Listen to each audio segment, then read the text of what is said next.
2022 महिला व बालकल्याण विभागाकडून काय आपण महिलांसाठी उपक्रम राबवित आहोत? जय महाराष्ट्र. महाराष्ट्राचे उपमुख्यमंत्री माननीय एकनाथजी शिंदे साहेब यांच्या नेतृत्वाखाली आणि आमदार साहेब आपले विधानसभेचे माननीय किसनजी कथोरे साहेब यांच्या सहकार्याने आजपर्यंत मी उपनगराध्यक्षाचा पदभार स्वीकारल्यानंतर मला महिला बालकल्याणचं सभापती पद भेटल्यानंतर जी मला कामाची इच्छा होती, महिलांच्यासाठी महिला सक्षमीकरणासाठी जे काम करण्याची इच्छा होती ते माझं स्वप्न पूर्ण झालेलं आहे आज. आणि त्या अनुषंगाने मी पहिला विषय आज अंगणवाडी सेविका त्यांच्या याच्यासाठी मी काम करण्याचा पहिला विषय घेतलेला आहे.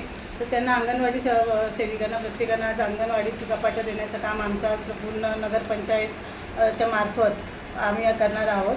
आणि आज मी त्याच्या याच्याने अंगणवाडी सेविका, आपल्या स्वच्छता कर्मचारी, परत मदतनीस यांच्यासाठी आज मी माझ्या स्वखर्चाने छत्री वाटपचं काम ठेवलेलं आहे. कारण की जी महिला अंगणवाडी सेविका आज रात्रंदिवस आपली जी लहान मुलं असतात त्यांचा संस्कारची सुरुवात जर शाळेपासून होते, अंगणवाडीपासून होते. आणि आपल्या गर्भवती महिला असून दे, स्तनदा माता असून दे, त्यांच्यासाठी जे त्यांचा परिश्रम असतो ते सगळ्यात महत्त्वाचं काम आज अंगणवाडी सेविका करत असते.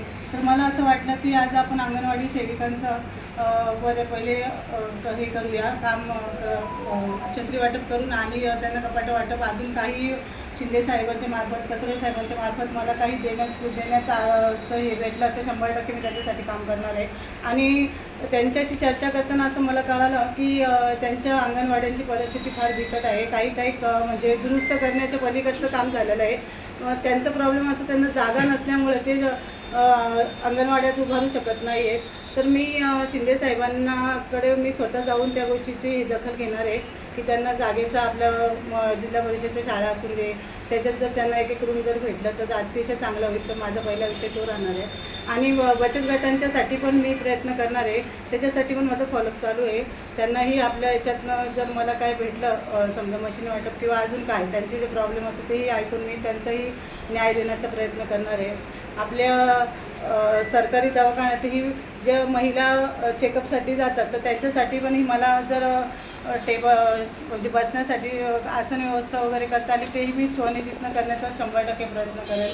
आणि सगळ्या महिलांना महिला बालकल्याणच्या ह्याच्याने मी न्याय देण्याचा प्रयत्न 100% करेल. जय हिंद, जय महाराष्ट्र.